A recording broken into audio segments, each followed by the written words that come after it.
Ya, dan untuk membahas bagaimana efektivitas dan dampak kesehatan dari transplantasi rambut ini, kita sudah terhubung dengan Dr. Indri Lasmi Putri, spesialis bedah plastik, rekonstruksi dan estetik, konsultan kraniofacial RSUD Dr. Sutomo Surabaya, Jawa Timur. Selamat pagi, Dr. Indri. Selamat pagi Mbak Lia. Iya, ini kita akan berbicara soal rambut. Perempuan sudah jelas, rambut adalah mahkota. Ternyata laki-laki juga begitu ya, ketika sudah dewasa ada banyak yang mengalami kebotakan dini dan ingin rambutnya tetap seperti itu. Nah, ketika ada transplantasi rambut, tawaran ini mungkin banyak yang akan mengambil gitu. Tapi kita bahas dulu, Dok. Sebenarnya dampaknya apa ya kalau misalnya kita melakukan tindakan transplantasi ini? Dampaknya tentunya maksudnya yang jadi tujuan transplantasi rambut ini kita balik ya untuk menanam rambut. Ya. Nah biasanya, jadi ini tindakannya sudah lama ya Mbak Lia dari zaman-zaman sebelumnya. Jadi tujuannya lebih ke arah rekonstruksi. Jadi pasien-pasien mengalami kebotakan, kemudian melakukan prosedur untuk mengatasi ini. Tadi sudah dijelaskan, sepertinya dalam video sebelumnya ada yang dengan cara itu perluasan, jadi digeser kulit kepala yang berambut, digeser ke area yang tidak berambut. Terus kemudian yang kedua dengan cara mengurangi area yang botak, dan yang ketiga yang lagi beken sekarang Mbak Lia itu transplantasi rambut. Nah dampaknya tentunya adalah penambahan jumlah rambut itu sendiri. Jadi tujuannya memang adalah mengisi ruang yang tidak berambut itu, jadi ada rambutnya. Oke. Mbak Lia, itu dampaknya. Berarti itu dampaknya yang diinginkan, tapi ada nggak sih dampaknya yang tidak diinginkan dengan melakukan transplantasi, kemudian dari efek-efek sampingnya, Dok? Oke, jadi kalau terkait dengan namanya ini adalah suatu prosedur ya. Prosedur yang dilakukan pada pasien ya. Diambil dulu rambut pada area donor, kemudian dicangkokkan di area targetnya, itu tadi area defeknya, area yang tidak memiliki rambut. Tentunya satu, karena prosedur ini dilakukan dengan dalam pengaruh bius, berarti pasien bisa ada reaksi terhadap obat bius. Kemudian pada area tempat pencangkokan ataupun tempat pengambilan, tentunya bisa terjadi perdarahan, kemudian hingga sampai infeksi. Kemudian ada mungkin gatal-gatal pada area kulit kepalanya, terus kemudian rambut rontok juga, ya, pasca transplantasi hasil yang tidak diinginkan. Kemudian bengkak ya pada area kepala. Kalau prosedurnya luas bisa sampai memar pada area mata ya, karena ini kan terhubung ya. Terus kemudian hilangnya juga sensasi pada area yang dioperasi ya, yang dilakukan tindakan itu bisa ada hilang sensasi dulu pada awal. Terus kemudian ada prosedur yang pencangkokannya tidak folikel, yang diambil donornya berupa strip. Nah itu bisa terjadi lepas jahitannya, jadi terbuka lagi hingga infeksi dan ataupun parut pasca penjahitan. Jadi ada bakat-bakatnya sendiri nih. Nah, parut ini bisa parut yang biasa hingga sampai keloid.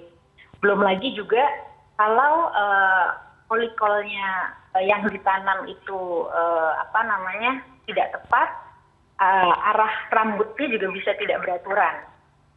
Tidak sesuai dengan nature-nya si pasien. Nah, itu yang tidak diinginkan. Mbak Lia. Berarti listnya cukup panjang juga ya tadi Dok yang dijelaskan. Cukup panjang. Jadi memang kita harus memikirkan dan juga persiapan pasiennya ya. Betul. Tidak disarankan untuk pasien-pasien yang memiliki kelainan metabolik disease ya.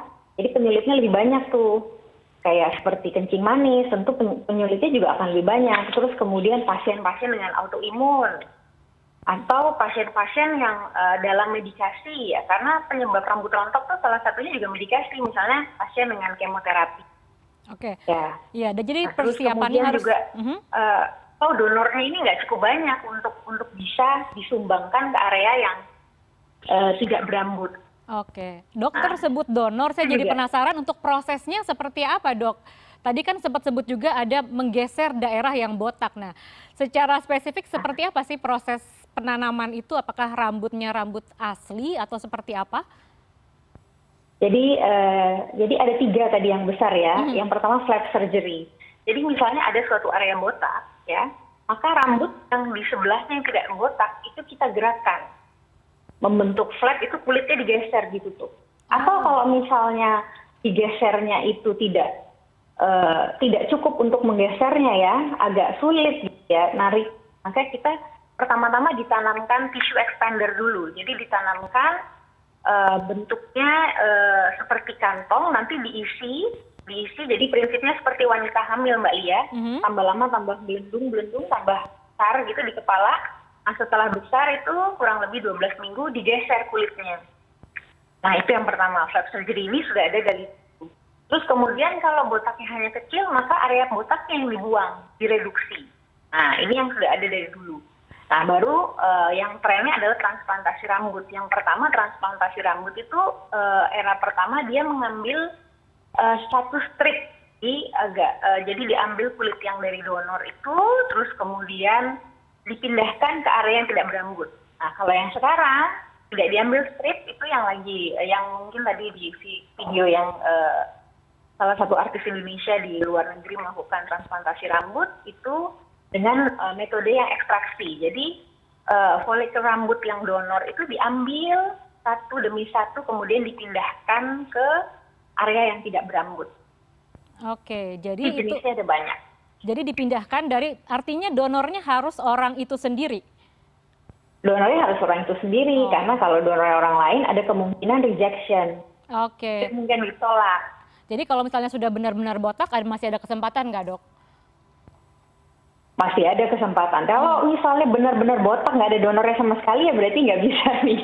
Karena gitu. kita harus mempertimbangkan donor juga tadi. Oke, kalau soal area-area di tubuh yang bisa dilakukan transplantasi ini seperti apa dok? Bisa dijelaskan saja, apakah bisa semua daerah atau? Area yang tidak berambut, jadi pada umumnya kebotakan ini melanda pria ya. Kalau wanita itu lebih ke arah rambutnya rontok, betul nggak Mbak Lia? Lebih ke arah situ ya, rambutnya rontok.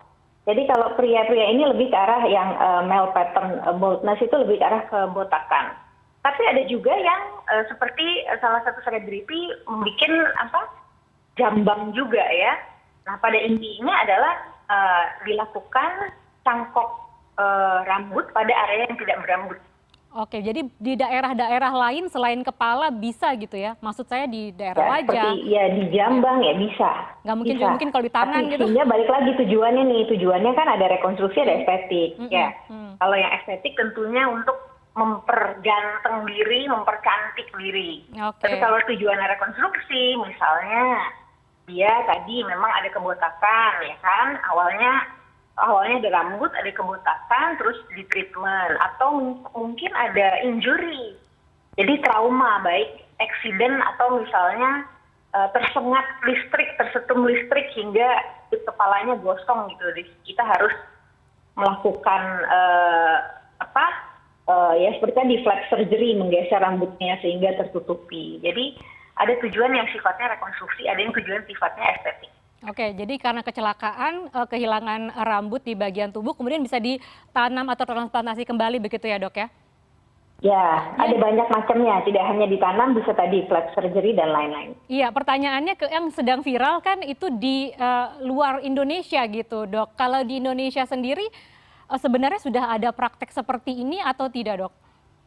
Sudah ada. Kalau kita sekarang kan zamannya internet ya, tinggal browsing aja di mana klinik yang ada metode transplantasi rambut. Pakai bahasa Indonesia aja, transplantasi rambut pada klinik di Indonesia itu nanti kalau di search itu banyak Mbak Lia. Oke, jadi sudah. Nanti tinggal dipilih aja.